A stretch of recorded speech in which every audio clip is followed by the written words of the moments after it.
Qui est Morgan Ortagus, la nouvelle émissaire de Trump au Liban? Adjointe du magnat de l'immobilier Steve Witkoff, envoyé spécial de la Maison-Blanche pour le Moyen-Orient depuis le 20 janvier, sa première visite au Liban a fait couler beaucoup d'encre.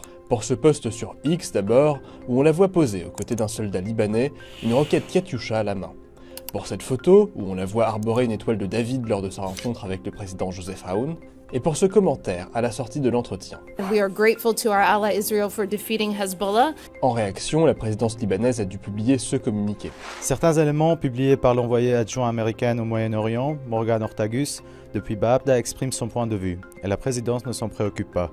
Et pourtant, au départ, Ortagus n'était pas vraiment une alliée de Trump.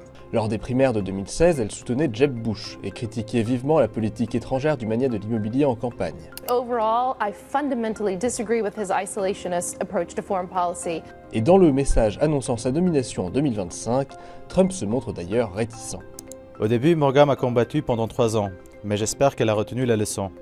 En général, ce genre de choses ne fonctionne pas, mais elle a un fort soutien républicain et je ne fais pas ça pour moi, je le fais pour eux.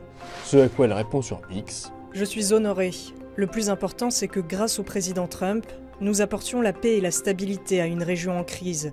Et je suis reconnaissante de jouer un petit rôle dans cet effort. Entre-temps, Ortagus a appartenu à la première administration Trump.